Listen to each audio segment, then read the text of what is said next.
ரயில்வேக்கு சொந்தமான நிலத்தை ஆக்கிரமித்து கட்டப்பட்டிருந்த திருப்பத்தூர் மாவட்டம் ஆம்பூரில் திமுக பிரமுகரின் கட்டிடத்தை ரயில்வே நிர்வாகம் பலத்த போலீஸ் பாதுகாப்புடன் இடித்து அகற்றியுள்ளது. இந்த சம்பவம் அப்பகுதியில் பெரும் பரபரப்பை ஏற்படுத்தியுள்ளது. சம்பவம் குறித்த விரிவான தகவல்கள் இதோ. தமிழகத்தின் முக்கிய நகரங்களில் ரயில்வே நிர்வாகம் தங்களுக்கு சொந்தமான இடங்களை மீட்கும் பணியில் தீவிரமாக ஈடுபட்டு வருகிறது. அந்த வகையில் ரயில்வே தண்டவாளத்தை ஒட்டியுள்ள பகுதிகளில் பல ஆண்டுகளாக ஆக்கிரமிப்புகள் இருந்தன. இதில் ஆளுங்கட்சியான திமுகவைச் சேர்ந்த உள்ளூர் பிரமுகர் ஒருவர் ரயில்வே நிலத்தை ஆக்கிரமித்து நிரந்தரமான கட்டிடத்தை எழுப்பியதாக கூறப்படுகிறது. ரயில்வே சட்டத்தின் கீழ் சம்பந்தப்பட்ட நபருக்கு ஆக்கிரமிப்பை அகற்றக் கோரி பலமுறை நோட்டீஸ் வழங்கப்பட்டது. முதல் நோட்டீஸ் ஆக்கிரமிப்பை தாமாக முன்வந்து அகற்ற அறிவுறுத்தப்பட்டது. இறுதி எச்சரிக்கை குறிப்பிட்ட காலக்கெடுவுக்குள் அகற்றாவிட்டால் ரயில்வே நிர்வாகமே அகற்றும் என எச்சரிக்கப்பட்டது.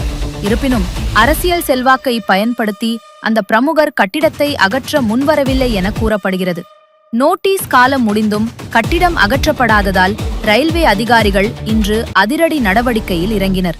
அசம்பாவிதங்களை தவிர்க்கவும் போராட்டங்களை தடுக்கவும் ரயில்வே பாதுகாப்பு படை RPF மற்றும் தமிழக காவல்துறை என நூற்றுக்கணக்கான போலீசார் குவிக்கப்பட்டனர். JCP இயந்திரங்கள் மூலம் ஆக்கிரமித்து கட்டப்பட்டிருந்த கட்டிடம் தரைமட்டமாக்கப்பட்டது.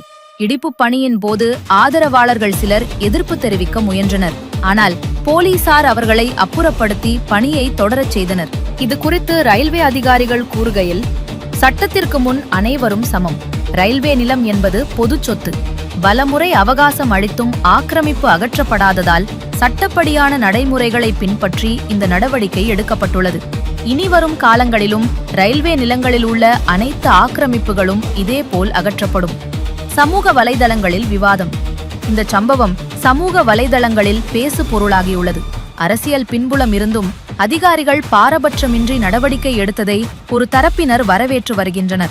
இதுபோன்ற ஆக்கிரமிப்பு அகற்றும் நடவடிக்கைகள் சமீப காலமாக சென்னை, திருச்சி மற்றும் கோவை உள்ளிட்ட பகுதிகளில் ரயில்வே விரிவாக்கப் பணிகளுக்காக தீவிரப்படுத்தப்பட்டுள்ளது குறிப்பிடத்தக்கது.